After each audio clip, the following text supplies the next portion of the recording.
Olá, eu sou a Rita Cachaço e criei o podcast Atravessar para partilhar contigo histórias de mudança de vida. Histórias de pessoas que optaram por atravessar em direção a uma vida mais verdadeira e mais alinhada com os seus dons. Todas as semanas partilho contigo uma nova história, uma nova aventura. Espero que te inspirem tanto como me inspiraram a mim.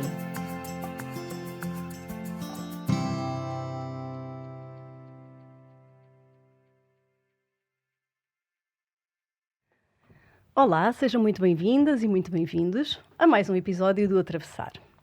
Hoje estou aqui muito feliz, de coração cheio, porque tenho aqui à minha frente um convidado muito especial. Ele é um homem muito inspirador, que nos vai contar e fazer aqui passar certamente uma hora de conversa muito rica e muito interessante, porque ele é uma pessoa muito interessante e é também um querido amigo. Então dou as boas-vindas ao meu querido Cristiano Martins. Muito obrigado pelo teu convite. E confesso assim que para mim estes espaços assim, de laboratório não são assim os mais naturais, mas estou assim muito contente por estar aqui contigo e também por poder abrir algum espaço meu, poder partilhar assim, alguma história que possa servir a algum propósito a alguém, que possa tocar alguém e de alguma forma também possa abrir a mim, né? Claro. Mas acima de tudo espero poder divertir-me assim nesta conversa contigo. Não, vai ser com certeza. Olha, eu gosto muito de conversar contigo e, portanto, olha, vai ser só mais uma conversa, desta vez com os fones e com um bocadinho mais gente a ouvir-nos, mas vai ser muito inspirador, Cristiano. Então, vamos começar assim do princípio, que é quando o Cristiano era pequenino. O que é que queria ser quando fosse grande?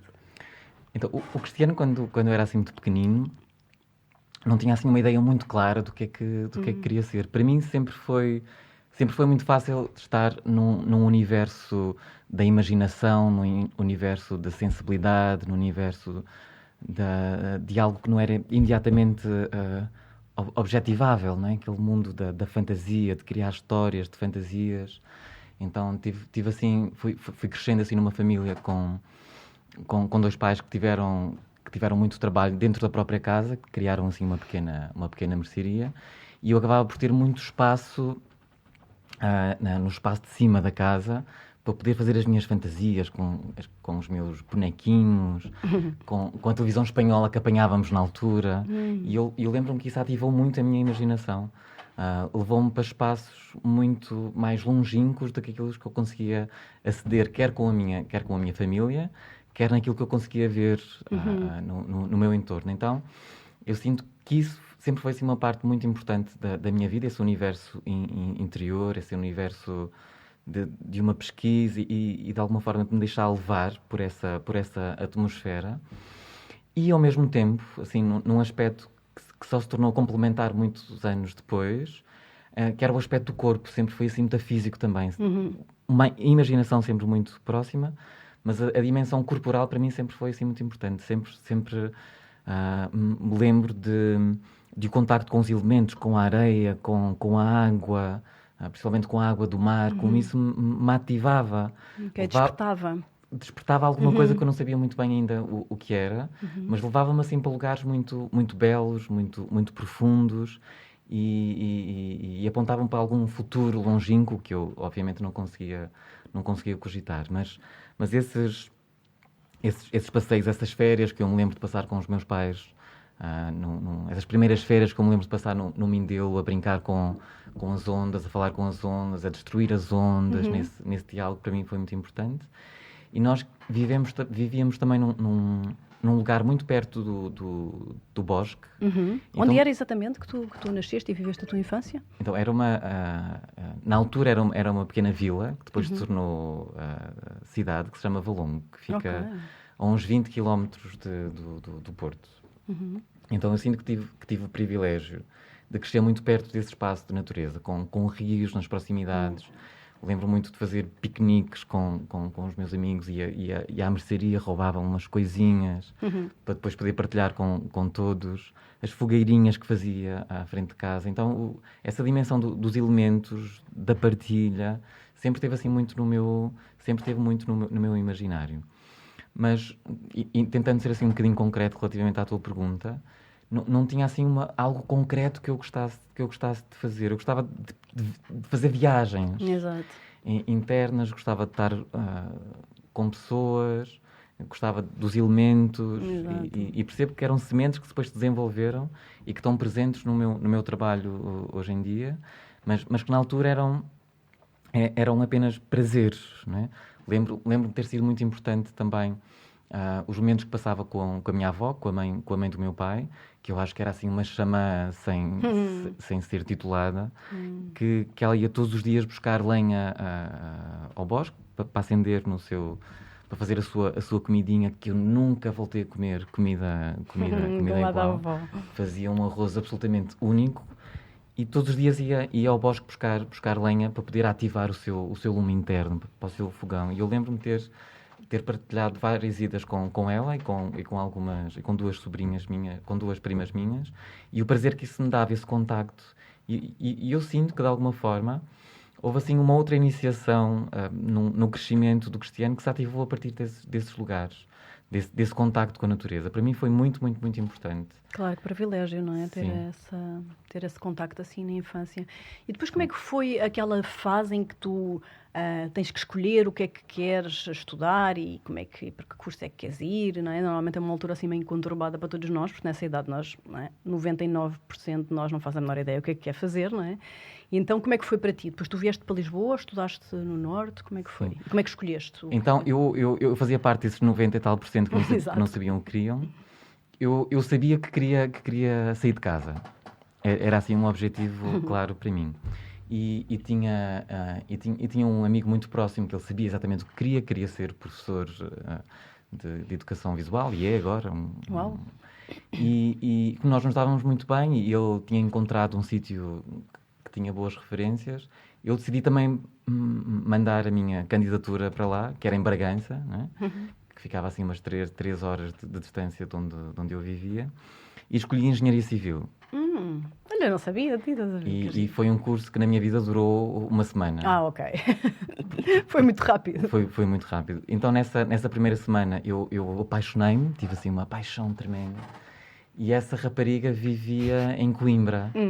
E então as minhas viagens deixaram muito rapidamente de ser para Bragança, para ir estudar Engenharia Civil, e resolvi ir para Coimbra e ser assim iniciado nas artes do humor. Muito bom. Então, mas esse contacto para mim foi muito, muito, muito, muito importante. Essa mulher tocou-me assim de tal forma que eu percebi que queria trabalhar com pessoas, ainda sem saber exatamente de que forma, qual seria o formato, se seria através da arte, se seria através de uma prática na ordem da psicologia, mas tocou-me.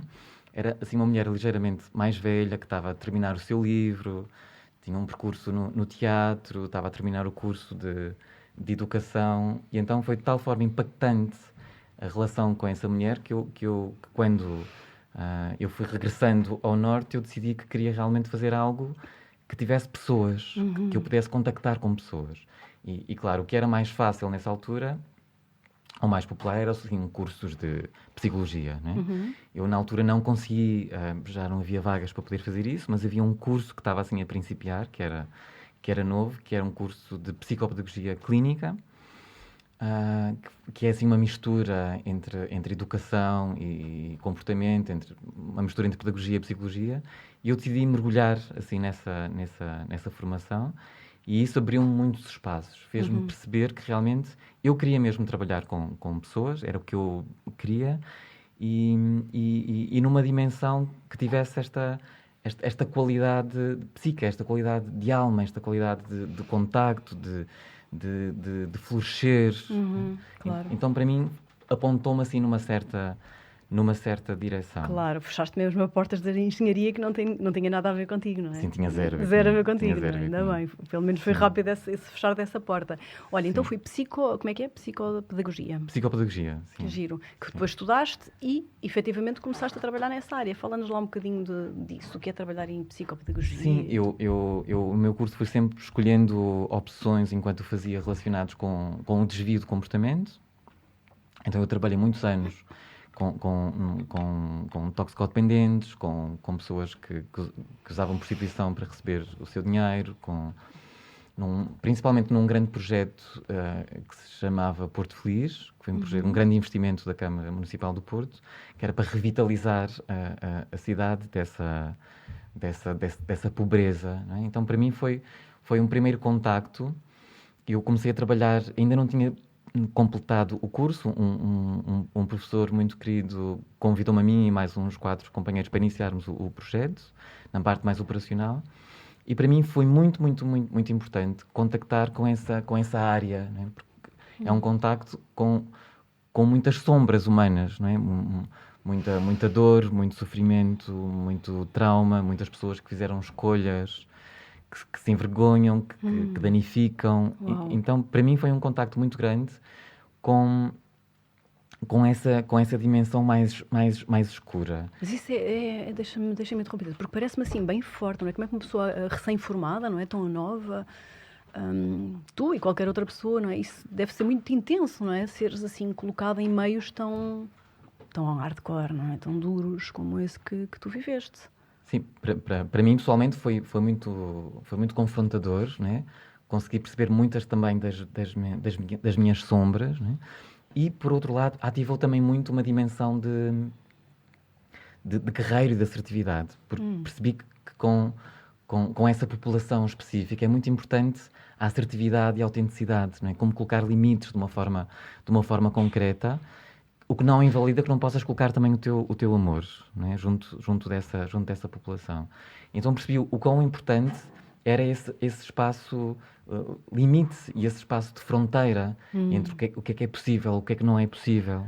Não é? Mas por outro lado, para mim, também foi um espaço de uma grande frustração. E depois principalmente assim no final, em que estava a trabalhar com a população mesmo de baixo limiar. O que é baixo limiar? Baixo limiar, os objetivos eram, já nem sequer eram que essa população pudesse ter uma revitalização da sua história, da sua vida, não era que pudessem deixar de fazer consumos.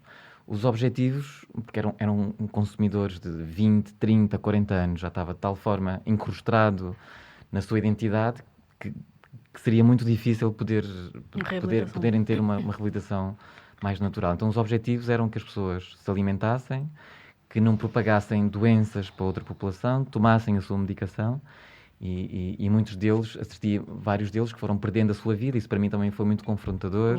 Né? E eu sempre tive assim, um apelo muito grande para a criatividade e inclusive para a provocação do ponto de vista humano. Gostava de poder estimular que as pessoas se tornassem melhores. E fazendo isso nesse espaço, mas também não era o sítio mais fácil onde podia fazer isso, tendo em conta que os objetivos máximos e realistas eram esses que eu falei. Então houve uma altura que eu senti que a minha alma já não estava nesse espaço, já não estava nesse lugar, e então decidi apresentar assim a minha demissão. E fiquei assim um ano sem trabalhar. Para mim foi uma revolução assim absoluta, e foi muito importante também para a minha mudança. Eu já andava a fazer uma exploração noutras áreas. Eu tinha feito já um curso de teatro, tinha feito o curso base de terapia Gestalt, estava a meio também da minha formação em biodança. Então, já andavas aí a explorar outras coisas. Então já estava com muita vontade de poder também trabalhar com grupos que eu pudesse potenciar de uma forma distinta. Porque em todos os grupos nós podemos potenciar, sejam crianças pequeninas, adolescentes, todos os grupos têm assim um potencial de crescimento. Isso faz parte de ser vida, não é? De estar vivo. Mas para mim era cada vez mais importante trabalhar com grupos que me pudessem realmente escutar, e eu pudesse chocalhar, e que eu pudesse despertar. Sim, de alguma forma, e com isso despertar eu também. Mas o meu desejo foi muito nesse sentido. Então despedi-me, entrei em contacto com a meditação Vipassana. Então fiz vários retiros de 10 dias, que têm assim uma exigência muito grande, física, emocional, de mergulhar nos meus próprios aspectos que estão escondidos e que depois afloram à medida que se vai fazendo a prática. E para mim foi profundamente transformador, foi mesmo muito cirúrgico.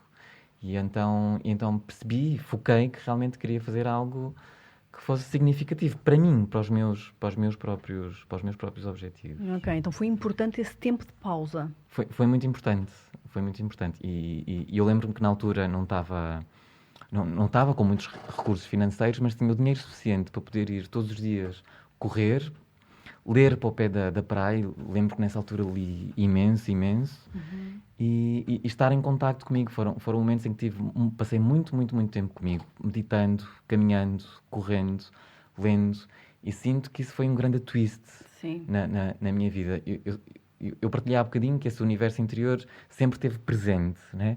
De uma forma mais ou menos vaga, né? Mas esse ano permitiu-me, como se me tivesse permitido ir um bocadinho mais fundo dentro desse oceano. Claro. E, esse parar, não é? Esse espaço que te permitiste parar, esse espaço e esse tempo. Sim. Isso é tão importante o que estás a dizer, Sim. porque acho que nós, de um modo geral, a maior parte das pessoas tende, não é? E assim também o sistema nos empurra um bocadinho a fazer, a não deixar espaços vazios, não é?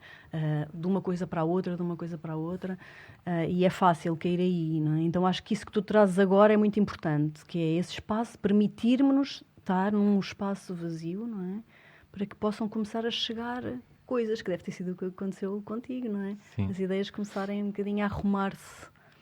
Sim, e eu sinto que também foi muito um ato de fé, sabes? Então não tinha esses recursos financeiros para Claro, poder, não tinhas para estado a poder poupar estar 10 tranquilo. anos Sim.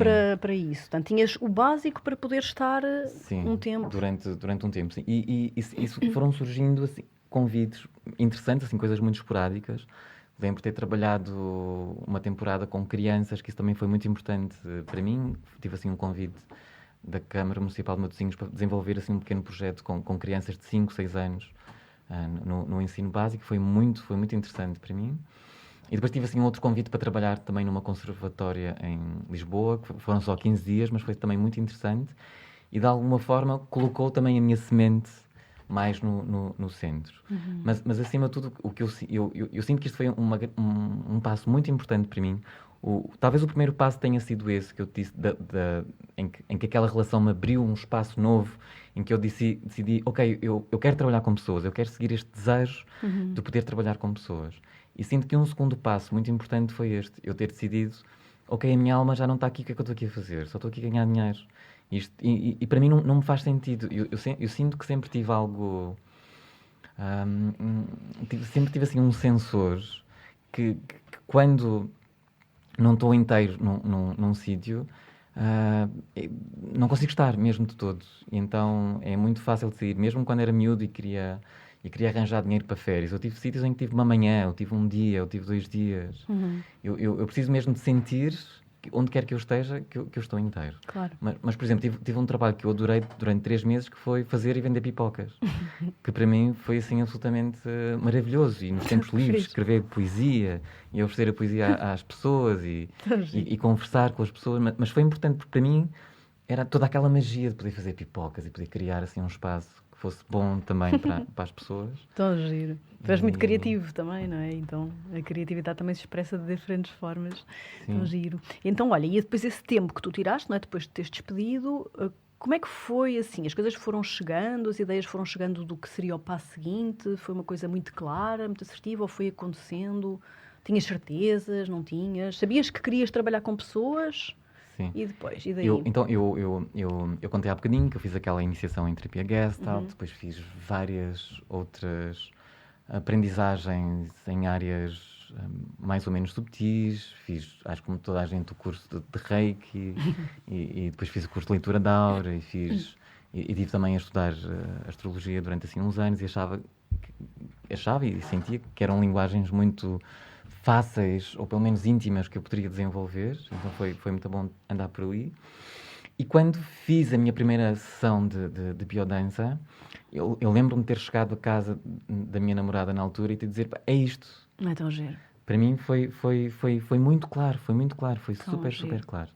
E fez há muito poucos dias, 15 a 6 anos, que eu conhecia a prática. E para mim era óbvio, porque no mesmo sítio tinha o grupo, tinha o desenvolvimento, tinha as pessoas, tinha o acompanhamento contínuo, tinha a criatividade, tinha a poesia, tinha a ciência, tinha a música, Uau. tinha o movimento. E tudo coisas que eu encontrava aqui e acolá, em fragmentos distintos, mas que conseguia encontrar e que para mim trouxe-me assim um sim muito, muito, muito, muito, muito claro. De alguma forma foi como se a psicopedagogia, foi como se a Gestalt também fossem uma espécie de uma preparação, de uma base, para que depois a biodança pudesse assentar sobre essa base. Exato. Porque eu vejo a biodança como um sistema pedagógico, vejo como uma pedagogia do ser. E todo esse background que eu fui ganhando, e com professores incríveis que tive o privilégio de partilhar, para mim foi muito importante para depois também fazer um trabalho que eu sinto que tem assim solidez. Exato. Então foi assim a minha base. Tão giro. Foi tipo um eureka, não é? Que eu te fiz. É isto. Sim, É giro. sim, Eu tenho isso perfeitamente. exatamente igual comigo, com a primeira aula de yoga que dei. A primeira, tipo, tiveste, é isto que eu vou fazer. Tão giro. Sim. Essa intuição. Olha, então agora já abrimos aqui às pessoas que não sabiam aquilo que tu fazes, que és facilitador de biodança. És um dos, penso eu, primeiros, ou pelo menos mais reconhecidos em Portugal. Pelo menos para mim és o melhor. E vamos ter que explicar aqui às pessoas, porque muitos podem não saber o que é a biodança. Ok.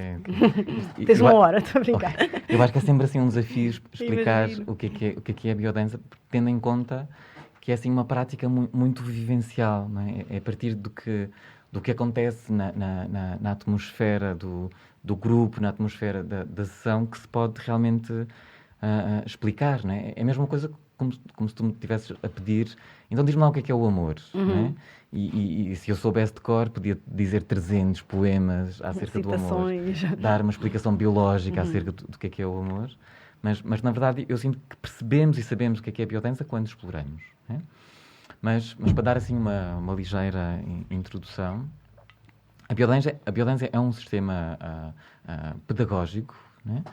Que tem como ingredientes principais a ciência, assenta muito nos princípios, em princípios científicos. O Rolando Touro, que foi o criador desta prática, ele era um cientista, ele foi um investigador, deu-se muito bem com pedagogos muito conhecidos, com o Cláudio Naranjo. Então, ele teve um trabalho muito grande em várias universidades, foi fazendo pesquisas relacionadas com criatividade, relacionadas com a imaginação.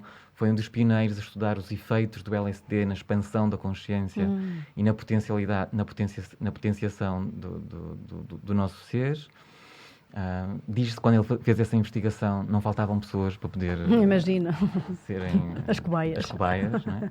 Então foi muito interessante e se calhar começando assim pelo início, o Rolando Touro foi assim um professor primário e desde muito cedo se apercebeu que a aprendizagem precisava de afetividade, precisamos de amor para poder aprender e também que precisamos do contacto com a natureza. Então ele trazia os miúdos para passeios na natureza, aprenderem a perceber como é que as coisas nasciam nos campos. Então nasceu desse contacto, dessa intuição que o amor, que a relação entre o professor e os alunos, que a relação entre os alunos é um ingrediente fundamental para a aprendizagem e para o desenvolvimento. Então o amor é o segundo ingrediente, não é? A ciência seria assim o primeiro, o amor seria assim o segundo. E nós sabemos hoje em dia que é o amor que nós recebemos que nós vamos investir nas nossas vidas. Não é? Uma criança que não tem amor dificilmente vai conseguir investir de si em algo que seja saudável, em estudar algo que realmente seja de coração. Pode estudar muito como uma forma de poder chamar a atenção dos pais, mas para se tornar inteiro, se não houver amor, vai ser muito difícil que essa semente possa despertar. Uau. E, inclusivamente, só assim, num minuto, fizeram assim um estudo numa escola e, inicialmente, nesse estudo, fizeram um teste, um coeficiente de inteligência, mas depois, quando devolveram o resultado aos professores, não devolveram o resultado correto. Ou seja, alunos que tinham pouco aproveitamento foram considerados quase como geniais. E o que aconteceu foi que os professores começaram a adotar uma postura diferente com esses alunos. Mesmo quando eles, aparentemente, tinham respostas que não eram as mais coerentes, o professor ficava ali, se calhar ele está a dar uma resposta que nem sequer eu compreendo. Uau. Se calhar há aqui muito mais. Então começaram a dar mais atenção, a fazer mais escuta. E passados uns meses, voltaram a fazer um novo teste de QI. E o facto é que esses alunos que receberam mais amor, que receberam mais atenção por parte dos professores, melhoraram efetivamente o seu rendimento. Então, o amor como essa base de investimento primordial Incrível. que permite que o desenvolvimento depois aconteça, se manifeste. Né? E que esse desenvolvimento se manifeste de uma forma artística. E quando eu digo artística, digo que cada um possa pintar a sua própria tela. Não é? Cada um é muito único, absolutamente ímpar, inigualável, peculiar. Não é? Então este é assim o terceiro ingrediente, que através de uma sustentação científica, que através de um contacto amoroso, cada um possa chegar a si mesmo, o que quer que esse si mesmo signifique. E isso é o princípio mais elevado que a biodança propõe, que é chegarmos a uma identidade plena. Não é? E identidade significa ser igual a mim mesmo. E não há nem haverá ninguém igual à Rita Cachaço, ao Cristiano Martins e a qualquer outra pessoa que nos está a ouvir. E eu sinto que esse é um grande poder da biodança, que é poder devolver a responsabilidade das pessoas a si mesmo. É um processo educativo, é um processo evolutivo que tem objetivos concretos. Não é? Nós trabalhamos muitos temas específicos, trabalhamos a saúde orgânica, a criatividade, a afetividade, a relação maior através da transcendência, trabalhamos o vínculo, as relações afetivas. Então é por temas, é isso? Trabalhamos por temas. Como se fossem, vamos entrar por módulos ou... Sim. Sim. Durante um tempo estão a trabalhar um tema, durante outro tempo... Sim, estes 5 que eu estava assim a falar são assim a base estrutural. E eu tenho tido assim um apelo muito grande assim nos últimos anos de criar oficinas de autor, de criar temas que não existem originalmente na biodança. Isso é porque és carneiro e és um pioneiro. Não é? Mas sinto que é nesses espaços que eu ofereço também o melhor de mim. Porque eu sinto que integrei a metodologia da biodança, está em mim, não é? E agradeço profundamente ao Rolando Touro por toda esta criação, por todo o seu trabalho, que teve muitos anos, não é? A biodança foi um processo que demorou 40 anos até estar tal qual nós a reconhecemos, mas sinto também que filtro esta metodologia através da minha individualidade, através da minha criatividade e dou de mim, não é? Claro. E sinto que quando faço dessa forma, é quando tenho também mais impacto nos grupos que eu trabalho. Não é? E isso para mim é muito, muito importante, eu poder oferecer-me de uma forma inteira. Então vou tendo outras inspirações que estão na biodança, mas podem não estar de uma forma muito proeminente. Então nos últimos anos tenho tido um apelo muito grande de fazer uma investigação do trabalho também do Carl Jung e trazer essa dimensão arquetípica, trazer essa dimensão mitológica para a dança, não é? Trazer toda essa dimensão coletiva para uma realidade mais individualizada, para ativar todos os nossos potenciais. Não é? Porque uma coisa que eu acredito muito e que faz parte também desta visão da biodança é que todos nós temos uma via de acesso ao melhor de nós próprios. Não é? Então, a biodança é uma criação de umas condições, aquilo que chamamos ecofatores positivos, ou seja, que através da música, do grupo, da exploração deste tema, das músicas, nós consigamos criar um ambiente que seja amoroso, que seja positivo, que permita, através do mergulho que cada um faz, tornar-se no melhor que pode ser. E isso para mim é muito belo, por um lado, porque sinto que não estou a conduzir de uma forma demasiado controlada o grupo. Cada um vai onde pode e onde consegue ir. E por outro lado, há uma grande responsabilidade também no outro para dar resposta à sua própria história. Então isto atrai muito, não é? E isto já vem desde muito longe. Nós sabemos que o universo, na sua essência, tem o desejo de se tornar cada vez mais complexo. Não é? Nós, se vimos assim a história, desde elementos mais unicelulares para toda a complexidade que nós vemos agora uns com os outros, não é?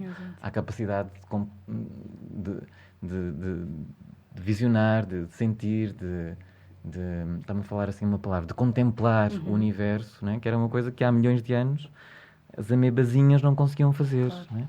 E este universo continua em expansão e nós fazemos parte desta onda. E para mim é criar esta água doce, né?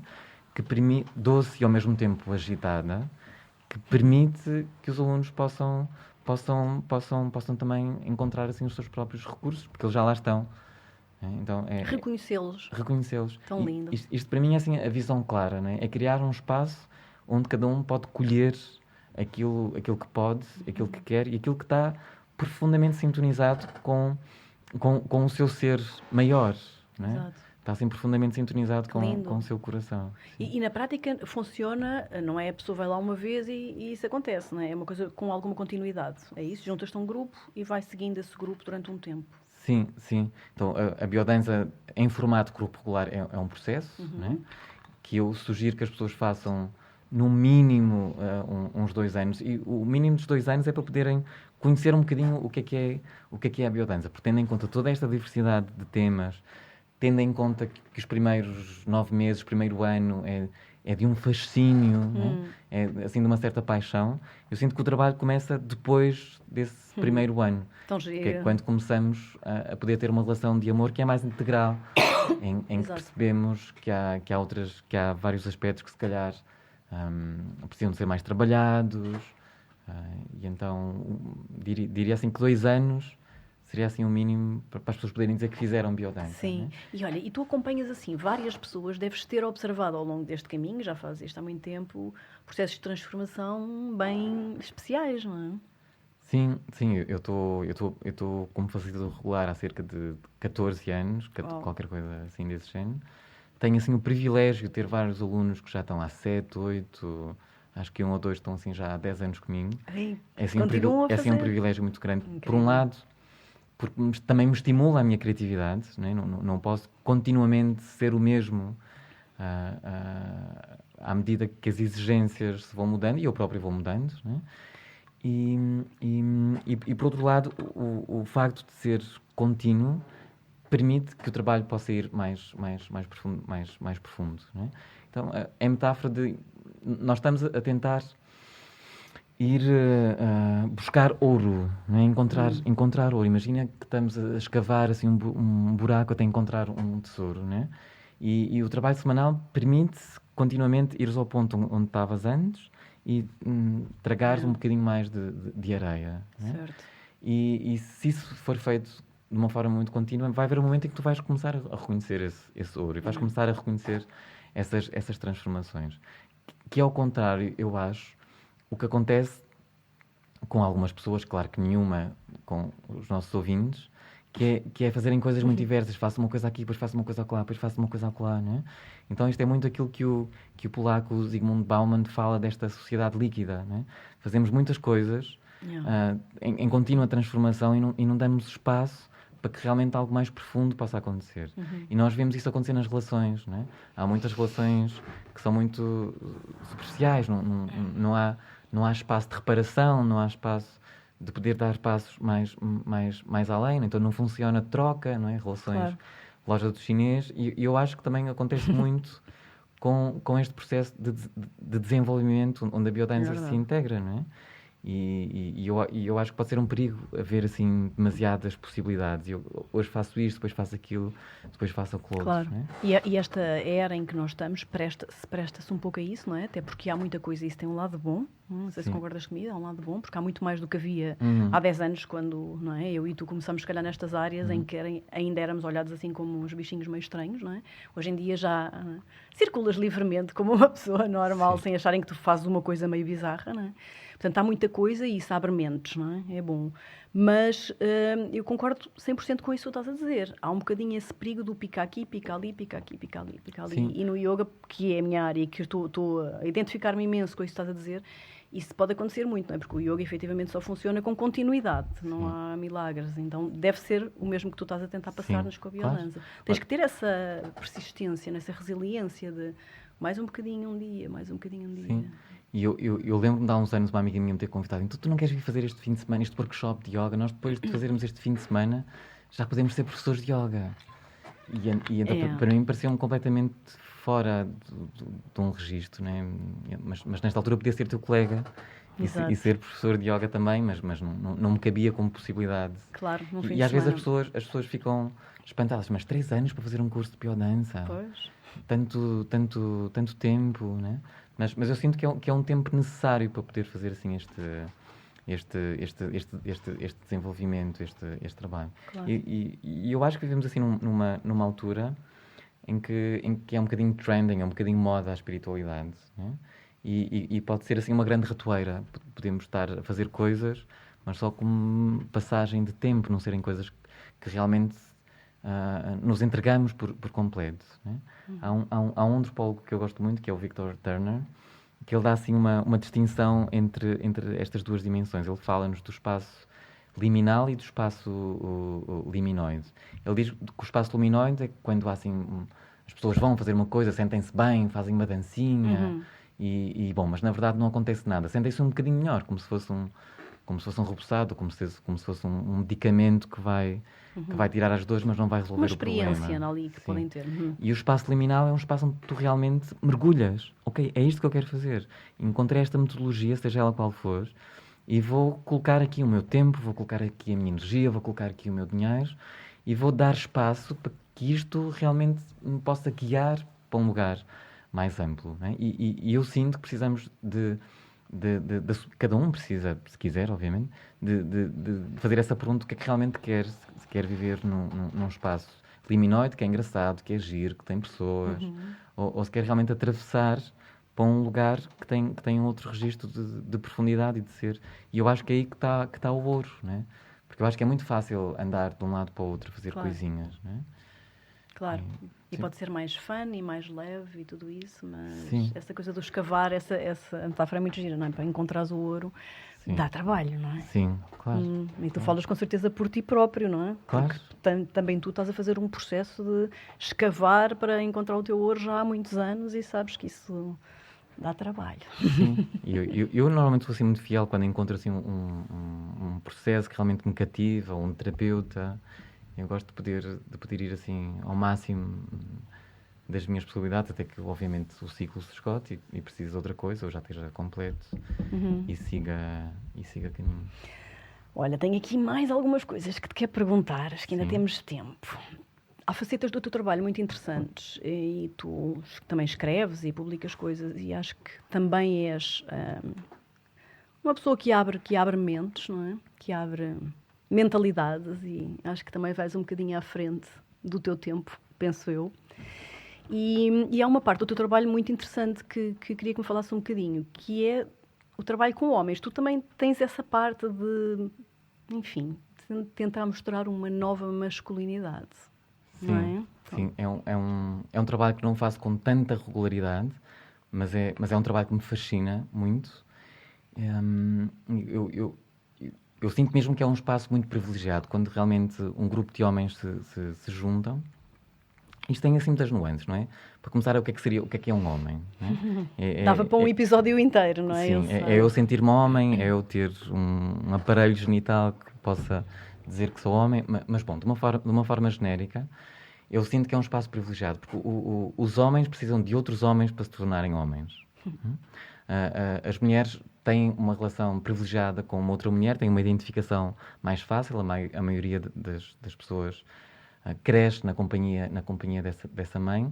Os homens, até há muito pouco tempo, estavam muito ausentes da relação com os filhos, quer fosse homem, quer fosse mulher, não é uma referência. Nós sabemos, por exemplo, que mesmo do ponto de vista do contacto físico, os pais homens tocam muito menos os seus filhos do que as mulheres, e tocam ainda menos os homens os meninos, os filhos, né?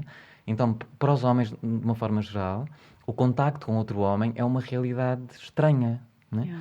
Que acontece através do desporto, na escola, que acontece através do andar de bicicleta, nessas coisas assim mais básicas, mas não é tão comum os homens estarem frente a frente e fazerem partilhas honestas, partilhas sensíveis, né? Claro. Então eu sinto que é um espaço privilegiado onde se podem ativar muitas coisas. As principais é mesmo podermos estar de uma forma amorosa, afetiva com outros homens, né? Eu fiz há uns anos um ciclo de trabalho com um amigo, com o Vasco Fretes. Fizemos cinco oficinas. E foi muito interessante perceber assim a evolução, né? No início, quando os homens se encontravam, havia muito aquele barulhinho, né, de pancadinhas nas costas. O abraço, né? De pancadinha, não é? Como se não fosse fácil poder abraçar um outro homem. Não é? Pois não, para um homem não é fácil abraçar outro homem. E depois nós fomos tentar perceber porquê. Então havia É como Mas se... através da biodança, esse trabalho? Sim, Uau. através da Eu biodança. acho que me lembro desse trabalho teu. Sim, então muitos partilharam que havia o fantasma da homossexualidade. Se eu abraçar outro homem, meu Deus, o que é que vai ser de mim? E vamos estar com os órgãos tão próximos, não é? Então há muito essa fantasia e também aquilo que os outros pensem se eu tiver numa proximidade com outro homem. Então eu acho que há muita coisa que precisa ser dissolvida. O contacto com outro homem não precisa ser um contacto sexual ou erotizado, e se for, está tudo certo, né? Se for esse o meu desejo genuíno, mas não tem que ser. E eu sinto que precisamos de nos juntar mais, de partilhar as nossas histórias, de partilhar os nossos medos. E eu tive agora, como tu sabes, eu faço também assim, algumas viagens de trabalho, e estive agora na Polónia, num festival muito bonito, e dei várias aulas, e na verdade aquela que mais me deu prazer foi a aula em que tivemos só os homens, em que tivemos a ativar uma dimensão arquetípica do nosso guerreiro, a ativar a nossa força, a nossa potência, mas ativar também o lado do guerreiro que é yin, que é a entrega, que é o ser capaz de me derramar e entrar nos meus próprios sentimentos. Um guerreiro também precisa disso, o homem também precisa disso. E há muito aquela fantasia que o homem tem que ser forte, tem que ser rígido. Claro, Não é? e não chora. E um homem não chora. Não é? E em Portugal há muito isso, penso sim, eu, não é? Sim. Aqui no sul da Europa, não é? Sim, por exemplo, o meu pai morreu, eu era jovem, acho que ainda não tinha 19, 20 anos. E eu ouvi muito isso de famílias, de tias e coisas assim do género. Tu agora és o homem da família.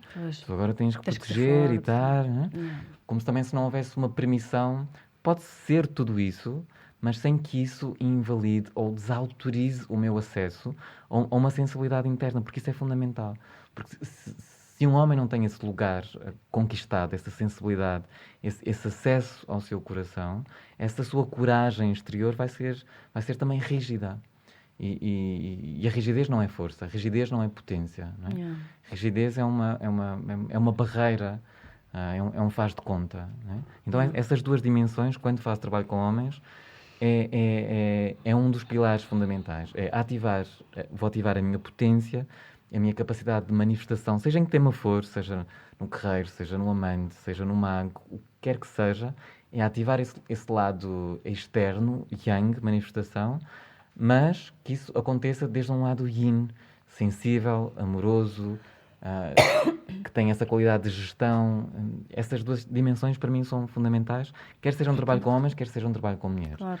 Eu sinto que as mulheres estão um bocadinho mais à frente nesta dimensão. Nós vemos círculos de mulheres com muita facilidade. E com homens, ou vêm porque receberam uma ameaça da mulher, olha pá, se tu não mudas, eu acho que a relação não vai mais adiante. Já tive vários homens que vieram a partir daí, como se fosse assim um esforço externo. É verdade. Este espaço na mulher já está mais conquistado, não é? Tive aqui também a querida Isabel Faia, que nos vai falar um bocadinho disso, mas ainda, eu acho que, e com muita pena, ainda no lugar dos homens há muito pouco, ou pelo menos muito menos do que o desejável, não é? Oxalá também os homens que nos ouvem possam ter um bocadinho mais de curiosidade, porque é mesmo importante, não é? Sim, e eu tenho o privilégio de ter um grupo bem equilibrado, com homens super bonitos, com homens trabalhados, com homens que estão a começar a fazer o seu trabalho, mas que se vulnerabilizam, que estão entregues a um processo, a uma metodologia, em que se permitem ser sensíveis e onde se permitem também viver a sua potência.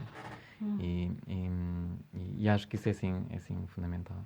E sobretudo naqueles que hoje são os educadores das crianças, não é? Que vão ser aqueles que amanhã podem mudar o mundo. Então, isso é mesmo muito importante. Ai, tanta coisa linda que tu contas. Olha, estamos aqui a chegar à nossa reta final.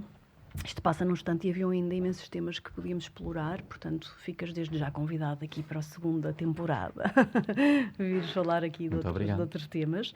Mas queria terminar, assim, da forma como termino aqui com os meus convidados no Atravessar, que é que tu nos dês um conselho, uma sugestão, uma dica, enfim, o que tu sentires de dizer para as pessoas que querem de algum modo mudar, o que quer que seja na vida delas. Sim. Olha, o que eu sinto que é mesmo muito importante é um poder focar com o meu sentir.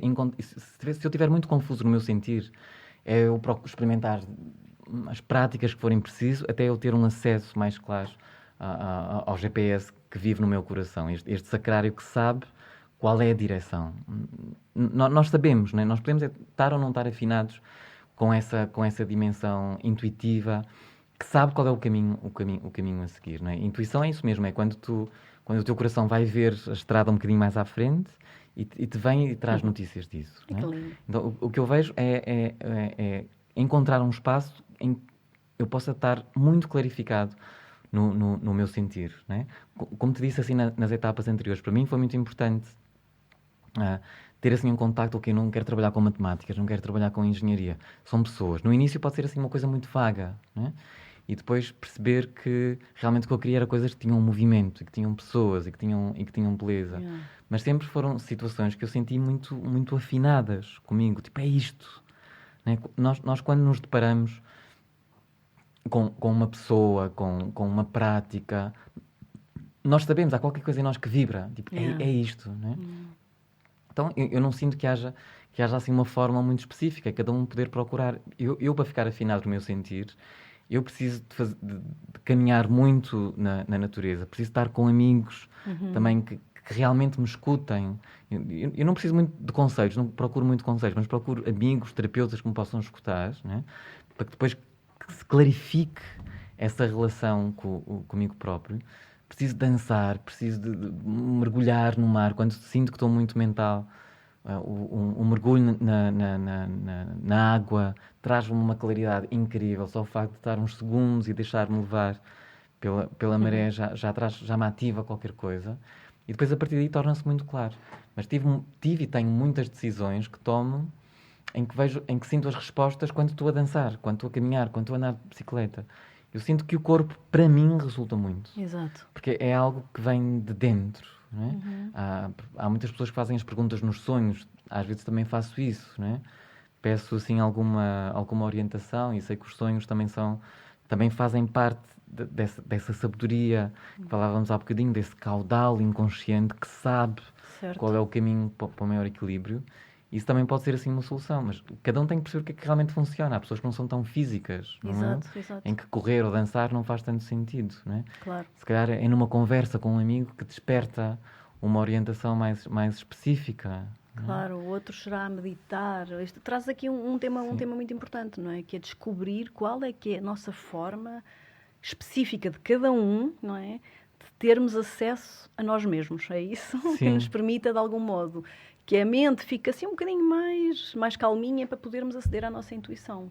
Sim. E não é igual para todos, de facto não é igual para todos. Muito interessante isso que tu trazes. E nós seguramente temos muito mais sabedoria do que aquela que nós achamos que temos. E sinto que o caminho, a maior parte das vezes, é só retirar os bloqueios, os medos, as crenças, ou todo o lixo mental. É como quem diz. Claro. Que impede aceder a essa dimensão, porque a sabedoria está cá, não é? E deixar também a criança muito viva, não é? O Jung disse num dos seus livros que esse acesso à nossa criança é um acesso a uma sabedoria assim, imemorial, não é?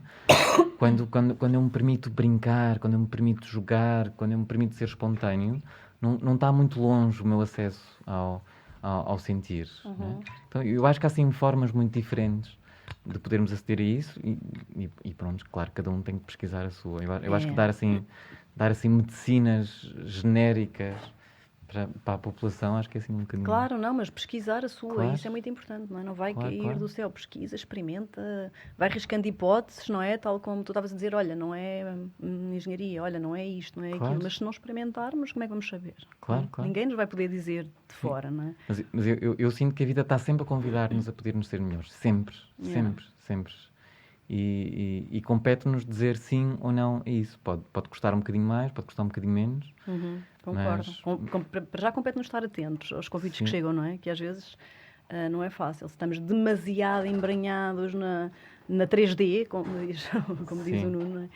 Às vezes não vemos os convites a chegarem, não é? Sim. Ou não vamos à caixa do correio abri-la e depois aceitá-los, como tu estás a dizer. Sim. E estar muito atentos também ao nosso corpo. O nosso corpo está sempre a dar-nos sinais, não é? Tantas vezes se sacrifica pela doença, por lesões, para que nós possamos perceber que o caminho talvez não seja por ali, não é? Eu acho que precisamos de uma cultura que glorifique mais a corporalidade. Não gosto muito da palavra corpo, porque é quase uma coisa de músculos e ossos, mas na nossa corporalidade moram as nossas emoções, mora o nosso mental, moram todas as memórias acessíveis e não acessíveis, mora toda a nossa dimensão subtil, alma, espiritual, aquilo que a gente queira chamar. E o nosso corpo sempre se voluntaria para nos poder dar sinais, não é? Então, de sermos capazes também de fazer essa escuta de uma forma natural, amorosa, não é? O que é que realmente isto me está a dizer, esta dor ou esta alegria, não é? Quando vejo algo que realmente me chama a atenção, não é? Então isso para mim também seria assim algo interessante. Bons conselhos, obrigada. Muito bom. Obrigado. Olha, e para terminarmos, então, Cristiano, diz-me lá, as pessoas que nos estão a ouvir, se quiserem saber mais sobre o teu trabalho, fazer as tuas oficinas, contactar-te, como é que te podem encontrar? Okay.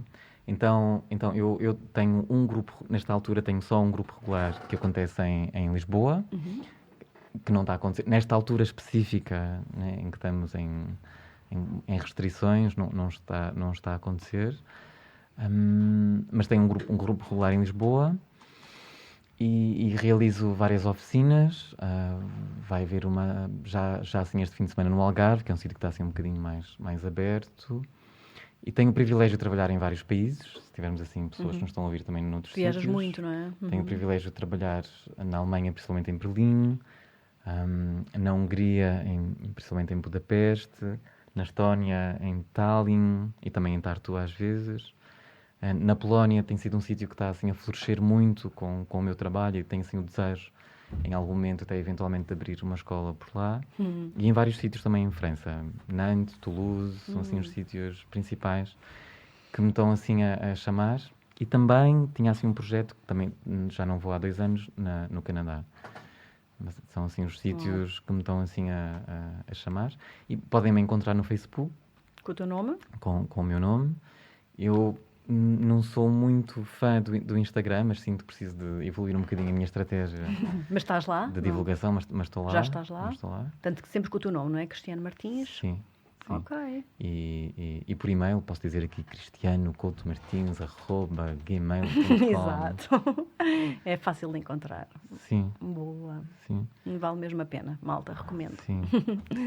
Obrigado. Olha, meu querido, muito obrigada. Foi assim mesmo um privilégio ter-te aqui no Atravessar. Foi mesmo uma conversa boa. Passou num instantinho, como te disse, ficava aqui a conversar contigo mais tempo, mas felizmente tenho o privilégio de te ter na minha vida como amiga e, portanto, vou poder continuar a conversar contigo várias vezes, oxalá. Tenho a certeza que todos os meus ouvintes vão gostar muito aqui dos teus conselhos, da tua conversa, da tua voz, que é muito bonita. E obrigada pelo teu ser lindo.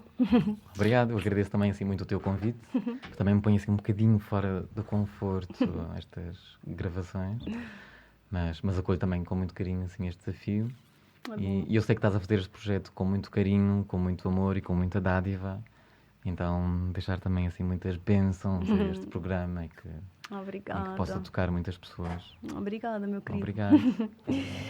Então, terminou mais um super inspirador episódio do Atravessar. Espero que tenham gostado tanto como eu e como o Cristiano. Foi ótimo estar aqui à conversa. E voltamos para a semana com outro convidado. Até lá!